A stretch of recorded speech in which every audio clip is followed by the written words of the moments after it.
सदका तो खैरात अल्लाह को खुश करने के लिए, सदक़े में क्या, किसी को राशन दे दें, किसी को पैसे दे दें, बकरों को सदक़े की भेंट मत चढ़ाएं। ये पैगंबर की तालीमात नहीं है। इस्लाम में सदक़े के बकरे का कोई तसव्वुर नहीं है। इस पे लोग फिर मुझ पे तोपे लेके चढ़ जाते हैं, लो सदक़े के बकरे का इनकार कर दिया।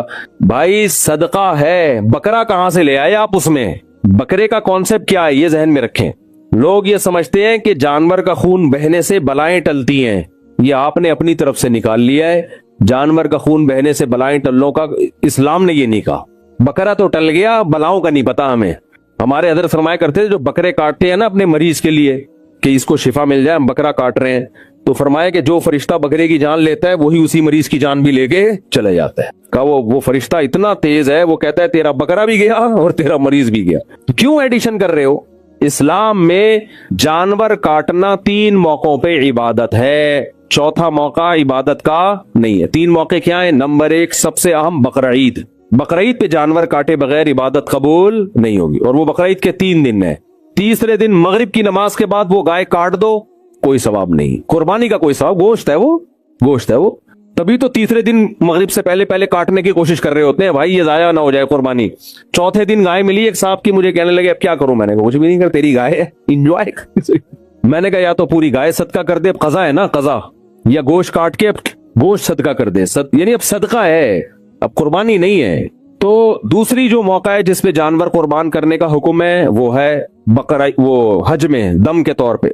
हज तमत्तो है तो दमे शुक्र के तौर पर, या आपसे कोई जिनायत हो गई, हराम की पाबंदी की खिलाफ वर्जी हो गई, तो बाज जिनायतें ऐसी हैं कि उनमें दम देना पड़ता है। तीसरा अकीके के मौके पे, बेटा पैदा हो तो 2 बकरे या 2 गाय के 2 हिस्से भी ठीक हैं, या 2 दुम्बे। बेटी पैदा हो तो 1 बकरा या 1 दुम्बा या गाय का 1 हिस्सा। ये अल्लाह ने क्यों रखा? ये फैमिली प्लानिंग वालों का मुंह चढ़ाने के लिए। क्योंकि फैमिली प्लानिंग वाले, जैसे वो इरशाद भट्टी ने मुझसे पूछा ना, आपके 19.25 तो आप इस कौम पे रहम नहीं कर रहे? तो मैंने क्या जवाब दिया था? खिदमत कर रहा हूं मैं। क्योंकि जिस मुल्क में ग्रोथ रेशो बढ़ता है, जवानों का रेशो ज्यादा, बूढ़ों का रेशो कम, कमाने वाले ज्यादा, खाने वाले कम, ये पूरी दुनिया में मुसल्लम कानून है। ये तो हमें जो नस्ल रोकने का गोरे कह रहे हैं, अपने आप को तो, अपने कौमों को तो पैसे दे दे के बढ़ा रहे हैं नस्लें। एक एक बच्चे पे ठीक ठाक पैसा मिलता है। हमें इसलिए कह रहे हैं कि ये वैसे ही तबाह हो रहे हैं, तो अब आबादी रोक के और तबाह कर दो ताकि बुढ़े बढ़ जाएं, जवान कम हो जाएं। तो और ज्यादा हमें बर्बाद करने के लिए ये कहें, हमारे खैर खा थोड़ी जो हमें मशवरे दे रहे हैं कि जो है ये नस्ल रोको। इनको पता है हमारी बढ़ नहीं रही, इन कम वक्तों की बढ़ रही है, तो ये भी हम पर मुसल्लत हो जाएंगे, और हो नहीं जाएंगे, होना शुरू हो गए हैं। मैंने 20 साल पहले बयान किया था कि जापान में हमारे पश्तून भाइयों की नस्ल बढ़ रही है, जापानीज की नस्ल खत्म, 1-1 2-2 बच्चा होता है उनका। हुकूमतें कह रही हैं बच्चे पैदा करो, नहीं कर रहे। मैंने कहा देखना एक दिन आएगा जापान में चपली कबाब के होटल खुलेंगे, निस्वार की दुकानें खुलेंगी। मैं अब जापान होकर आया हूं लास्ट ईयर, अल्हम्दुलिल्लाह खुल गए। और वहां बता रहे हैं हमारे जो पेशावर कोयटा के पश्तून लोग हैं, वो कह रहे हैं भाई हम तो यहाँ की औरतों से निकाह करते हैं, हमारे बच्चे भी पैदा होते हैं, तो हमारी नस्ल बढ़ रही है। वहां पंजाब के सियालकोट के लोग मिले, उनकी नस्ल बढ़ रही है। जापानियों के 1-1 2-2 बच्चे, नस्ल खत्म। तो दुनिया में यूनान एक ऐसा कंट्री है, यूनान में जो असल कौम रहा करती थी खत्म हो चुकी है, पता है आपको? वहां दूसरी कौमें हैं, क्योंकि उन्होंने नस्ल रोकी, खत्म। तो ऐसे गायब होती है नस्लें, पता भी नहीं चलता, ऐसे नस्लें गायब होती हैं। और लोग हमें कहते हैं कि मुफ्ती साहब को यूनाइटेड नेशन का नहीं पता। यूनाइटेड नेशन की नजर में इस वक्त आबादी एक बहुत बड़ा अजाब बन चुकी है, और ये कह रहे बच्चे पैदा करो। आपको यूनाइटेड नेशन का नहीं पता। यूनाइटेड नेशन की जो मुस्तनद रिपोर्ट है वो ये है कि ग्रोथ रेशो इतना खतरनाक गिर गया है कि कोविड से बड़ी तबाही आने वाली है दुनिया में, कोविड से बड़ी तबाही आने, क्योंकि फितरत का एक लॉ है ना कि इतनी स्पीड होनी चाहिए ताकि बूढ़ों का रेशो जितना है उस हिसाब से जवानों का रेशो एक इतना रहे। वो अब मेंटेन नहीं है, वो क्या हो गया है, वो खराब हो गया है। तो अब तो दुनिया चीख रही है भाई, जाओ स्वीडन में, डेनमार्क में और मुख्तलिफ मुल्कों में जाओ, पागल हुए में वो कहता बढ़ाओ यार, तभी तो हमें वीजे दे रहे हैं। वो अमेरिका कह रहा है फैमिली के साथ आ जाओ, आप कह रहे हो हमें नहीं बुला रहे। वो पहले देखता है कि यहाँ के खाली बच्चे ही पैदा करेगा या कुछ और भी करेगा। कोई इलीगल एक्टिविटी में तो नहीं है, लेकिन वो चाह रहे हैं कि फैमिली वाले लोग आए और बच्चे यहाँ आके पैदा करके नस्ल बढ़ाएं।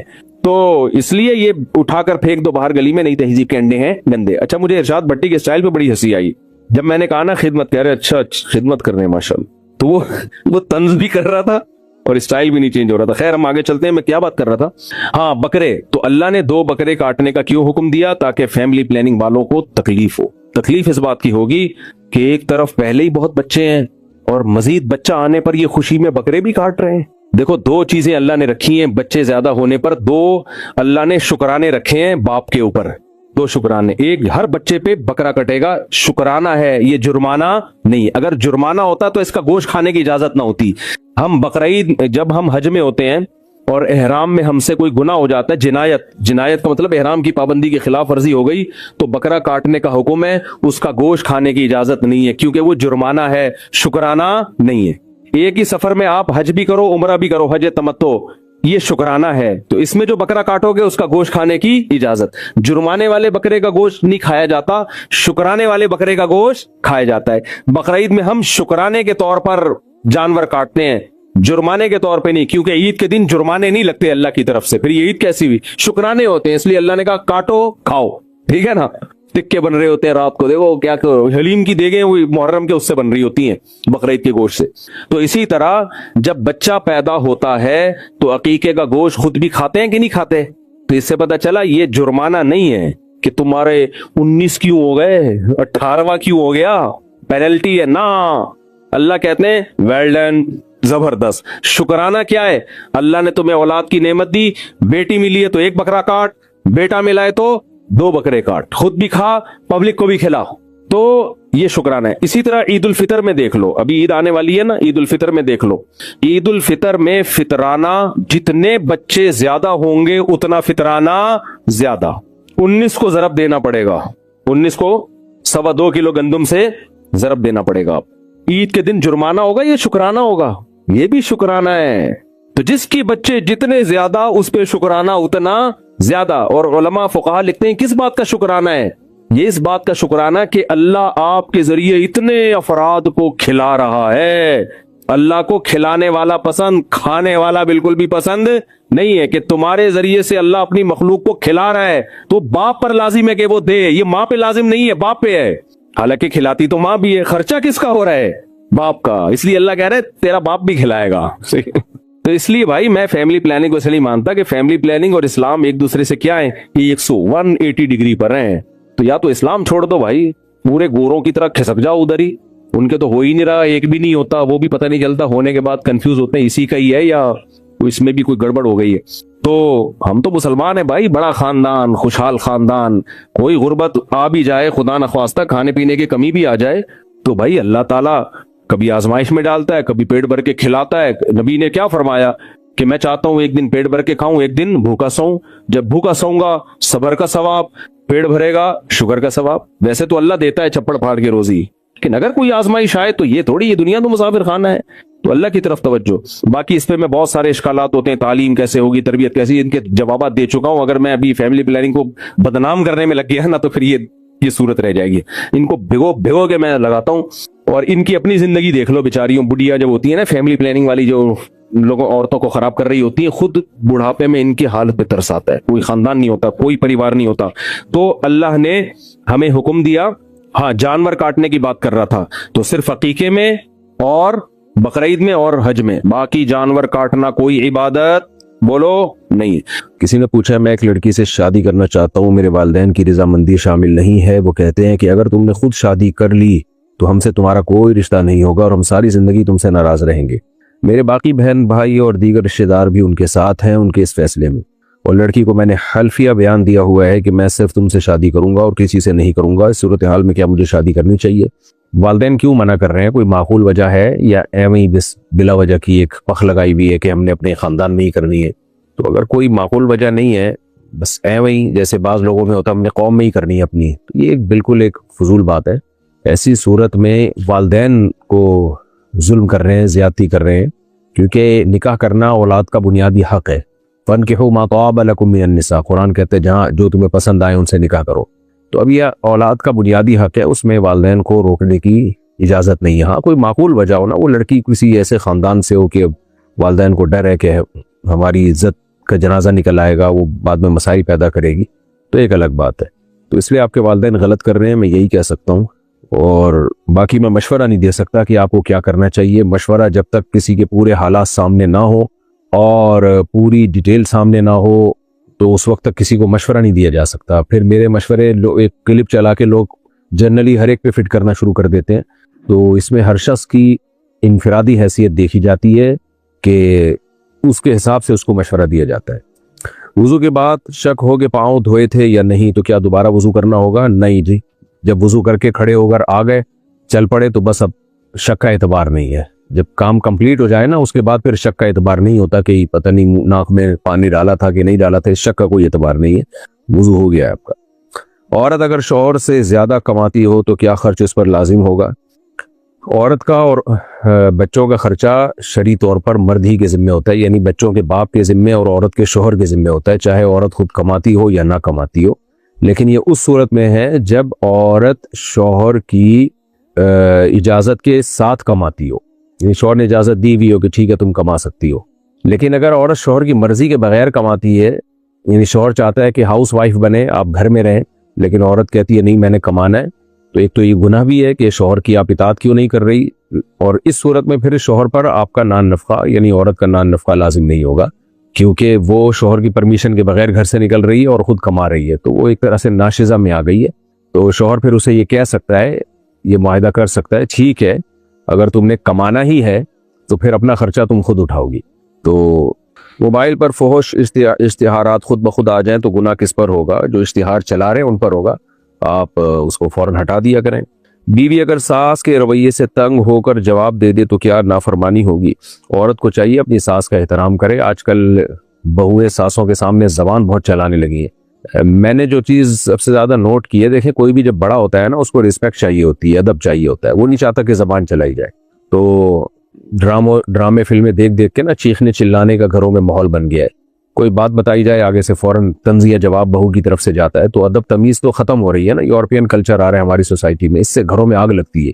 इसलिए सास को चाहिए कि बहू को बेटी समझे, और अगर कभी कभार उसने कोई ऐसी बात कर दी है जो थोड़ी सी सख्त है तो बड़ों के एहतराम का और सास के रिश्ते का तकाजा ये है कि औरत यानी बहू जो है कभी कभार अगर कुछ हो जाता है तो बर्दाश्त कर ले। वो हाँ बार बार हो रहा है, तंज हो रहे हैं, बार बार टॉर्चर ज़हनी किया जा रहा है, तो अपने हस्बैंड को बताया, अपने मियाँ को बताया कि अपनी वालदा को मोहब्बत से आराम से समझा दे। समझने वाली होंगी तो समझ जाएंगी, नहीं समझने वाली होंगी तो नहीं समझेंगी। नमाज में रोना आ जाए तो नमाज बाकी रहती है? जी हाँ बाकी रहती है। शौहर अगर बीवी को मैके जाने से बार बार रोके तो क्या ये जुल्म है? बार बार रोकेगा क्या मतलब है? अगर वो दिन में 26 बार जा रही है तो बार बार ही रोकेगा ना। तो मैका अगर शहर से बाहर है तो फिर कितना बाहर है, मुल्क से बाहर है, तो अब मिसाल के तौर पर बेगम अपने शौहर के साथ अमेरिका में रहती है और उसका मैका पाकिस्तान में है, तो साल में एक दफ़ा भी चली जाए बहुत है। लेकिन अगर वो अगले महल्ले में ही, अगली गली में ही है घर उसका, तो अगर हफ्ते में 1-2 बार चली जाए तो भी ठीक है। तो बार बार का ताल्लुक इससे जा कितनी बार रही है। तो शहर में अगर घर है तो हफ्ते में 1-8 बार तो बच्चियाँ आती हैं अपने माँ बाप के घर छुट्टी वाले दिन खास तौर पर, तो शौहर को चाहिए मत रोके, इससे गैर अखलाकी हरकत है। और अगर शहर से बाहर है तो कम से कम महीने में 1-8 दफ़ा अगर जाना चाहे तो मेरा ख्याल है गैर अखलाकी हरकत है, उसको रोकना, जाने देना चाहिए। हाँ बाज़ दफ़ा होता ही है कि जब बेगम मैके जाती है तो उसकी माँ और बहनें जो है ना वो कान भर के भेजते हैं। ये बहुत कॉमन मसला है हमारी सोसाइटी में कि बीवी जब भी अपने माँ बाप के घर से होके आती है तो लड़ाई करती है।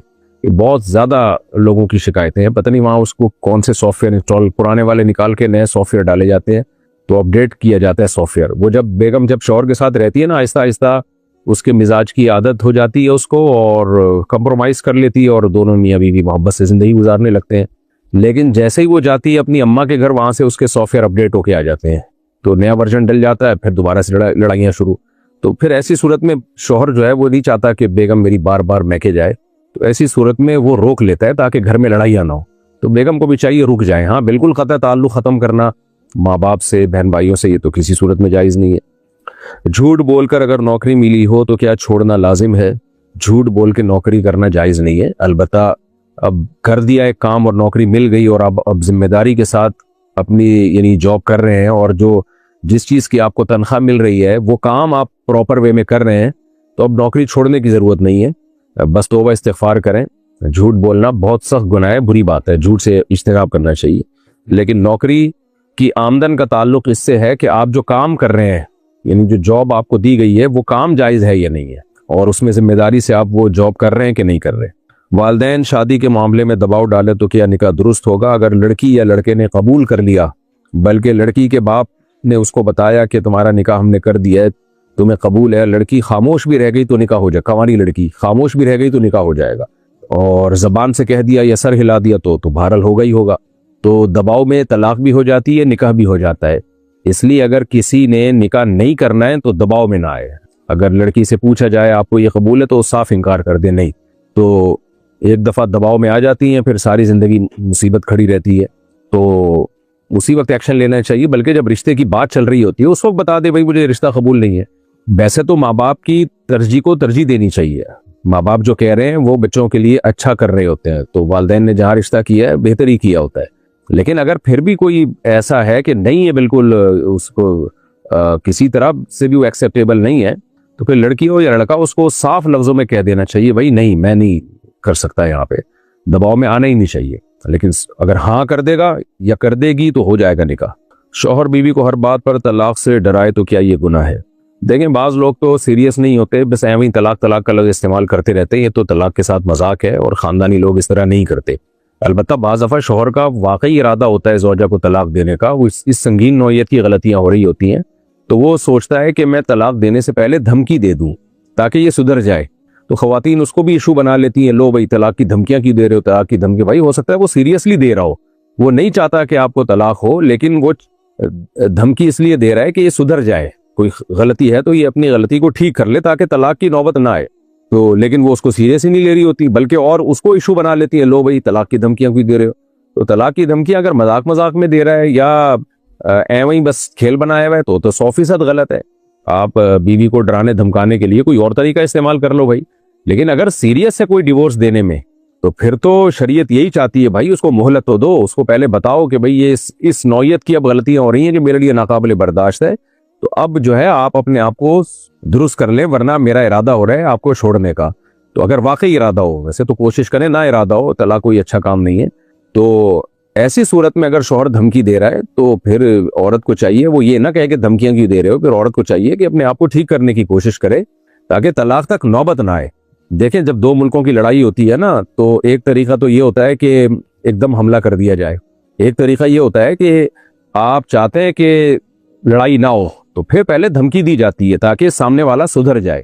तो इसी तरह मियाँ बीवी की लड़ाई में भी अगर एक्सट्रीम लेवल तक मामला पहुंच रहा है और शौहर का इरादा हो गया उसको छोड़ने का, तो उसका मुहज़्ज़ब तरीका यही है कि पहले उसको डरा दिया जाए, बता दिया जाए भाई ये इस लिमिट को आपने क्रॉस किया तो मैं छोड़ दूंगा आपको। तो खवातीन उसमें भी ये कहती हैं लोग धमकियां क्यों दे रहे हो, धमकियां क्यों दे रहे हो। तो बिला वजह धमकियां देना ये गैर खानदानी लोगों का काम है, लेकिन मोहलत दिए बगैर तलाक दे देना और धमकी दिए बगैर यानी उसको डराए बगैर तलाक दे देना ये भी गैर खानदानी लोगों का काम है। उसको सुधरने का मौका देना चाहिए और खुद भी सुधरना चाहिए। अगर अपने अंदर कोई खराबी है, हो सकता है आदमी के अंदर खराबी हो, तो उस पर भी गौर कर लेना चाहिए। किसी ने दिल में नज़र मानी मगर ज़बान से ना कही तो क्या वो लाजिम होगी? नहीं जनाब, मन्नत ज़बान से उसका तलफ़ुज़ अदा करना ज़रूरी है।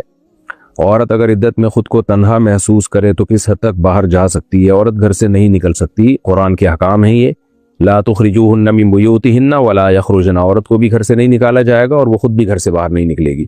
और अगर डर लग रहा है, कोई खौफ है, घर में बिल्कुल अकेली है, तो उसके कोई महरम रिश्तेदार उसके साथ आके रहें। और अगर कोई महरम रिश्तेदार रहने के लिए तैयार नहीं है और घर में अकेले कोई खौफ है, खुदा न खास्ता बाज़ दफ़ा अकेले डर भी लग रहा होता है, तो फिर ऐसी सूरत में वो घर चेंज कर सकती है, अपने माँ बाप के घर में इद्दत गुजार सकती है, लेकिन ये मजबूरी की हालत में। किसी ने जल्दी में नमाज छोड़ दी, बाद में बहुत पछतावा हुआ, अब क्या करे? देखो, शिर्क के बाद ना इस्लाम में सबसे बड़ा गुनाह नमाज का कज़ा करना है। तो तौबा करे, इस्तिग़फ़ार करे, कुछ बेहतर है अल्लाह के गज़ब को ठंडा करने के लिए कुछ सदका खैरात भी कर ले। फ़ख़लफ़ मिन बादिहिम खल्फ़ुन अज़ाउस्सलाता वत्तबउश्शहवात। कुरान कहता है बनी इसराइल में जब पैगंबर आए ना, तो पैगंबरों के जाने के बाद इन लोगों ने सबसे पहला जो इन लोगों में जुर्म आया है वो नमाजों को ज़ाया करना और फिर ख्वाहिशात के गुलाम बन जाना। तो नमाजों को ज़ाया करने का जुर्म सबसे पहले आता है। आप देख लें हमारी इस उम्मत में भी ऐसा ही है। सहाबा, ताबईन, तबा ताबईन, असलाफ में तसव्वुर नहीं था कोई नमाज क़ज़ा भी कर दे। तो इसलिए अब तौबा इस्तिग़फ़ार करे और आइंदा बचे, बस यही हो सकता है। मस्जिद में चंदा मांगने का क्या तरीका दुरुस्त है? देखें, मस्जिद में अगर चंदा मांगना हो तो उमूमी मजमे को खिताब किया जाए कि भाई मस्जिद में इतने पैसों की ज़रूरत है तो लोग ताउन करें, सदका जारिया है, सवाब मिलेगा। अल्लाह का घर को जो आबाद करता है अल्लाह उसके घरों को आबाद करता है। तो ऐसा उमूमी ऐलान किया जाए और हिसाब को क्लियर रखा जाए। बहुत सी मस्जिदों में हमने देखा है कि व्हाइट बोर्ड या ब्लैक बोर्ड पे पूरा लिखा हुआ होता है उन्होंने कि इस महीने इतना चंदा आया और इतने खर्चा हुआ। तो ऐसा क्लियर रखे, रसीद के बगैर उनको चंदा ना लिया जाए और इंडिविजुअली किसी को इजाजत ना हो अपने तौर पे जाके लोगों से चंदा ले रहा हो, बल्कि जो भी चंदा आएगा भाई एक प्रोसेस के तहत कि कमेटी के पास आएगा चंदा। तो इस तरीके से चंदा हो। और लोगों को बाज मस्जिदों में हमने देखा है कि इंडिविजुअली लोगों को जो है ना खिताब किए जा रहे होते हैं, हाँ भाई जमशेद साहब आप कितने पैसे देंगे, हाँ भाई सत्तार भाई आप बताएं। ये जायज़ नहीं है। नबी सल्लल्लाहु अलैहि वसल्लम ने फरमाया ला यहिल्लु मालु इम्रिइन मुस्लिमिन इल्ला बितीबी नफ्सिन मिन्हु, किसी मुसलमान का माल उसकी दिल की खुशी के बगैर हलाल नहीं है। अब आप जब सबके सामने आप कहेंगे जमशेद साहब आप कितने पैसे देंगे, वो आदमी ठिठुरसा जाता है, कहता है यार अब मैंने नहीं दिए तो भी जिल्लत है, दे दिए थोड़े दिए तो लोग क्या कहेंगे कि यार इतना बड़ा सेठ है इतने से पैसे दे रहा है। मैं बहुत से लोगों को जानता हूं जो किसी मस्जिद के नमाजी थे लेकिन वहां इमाम की इस हरकत की वजह से वो वहां नमाज पढ़ना उन्होंने छोड़ दी है। तो ये बहुत बुरी हरकत है। आइम्मा किराम को इससे बचना चाहिए। हमारे जितने भी अकाबिर थे उन्होंने सख्ती से मना किया इस अमल से कि आप भरे मजमे में लोगों से जाके ना कहें हाँ भाई आप कितने पैसे दे रहे हो, हाँ भाई आप कितने पैसे दे रहे हो। बल्कि जब आप यानी इमाम का किसी से सलाम दुआ हो ना तो इंडिविजुअली भी ना कहे उसको, कि अकेले में भी ना कहे कि हाँ भाई ये है हमारी मस्जिद तामीर हो रही है और आप कितने पैसे देंगे जरा बता दें, या आप भी दें उसमें पैसे। आदमी उससे भी शर्म में आता है और उसमें भी वो अपने ऊपर दबाव महसूस करता है। तो इमाम साहब को चाहिए अगर उनके किसी सेठ से ताल्लुकात हैं, किसी मालदार आदमी से दोस्ती है, तो बस इतना बता दें यार कोई बंदा हो तो बताना, हमारी मस्जिद में कंस्ट्रक्शन का काम हो रहा है, अगर कोई करना चाहे तो बता देना। तो आपका जो दोस्त है वो अगर खुद करना चाहेगा तो खुद ही कर लेगा, लेकिन उसको ये ना कहे कि आप करें। ये बहुत ज्यादा अगले पर दबाव होता है। लोग इसी वजह से फिर इमामों से और मौलानाओं से दूर भागते हैं कि यार इनके पास जब बैठो तो ये कोई ना कोई पैकेज दे देते हैं। तो मैंने तो अपने शेख हजरत मुफ्ती रशीद अहमद साहब रहमहुल्लाह ताला से यही सीखा है।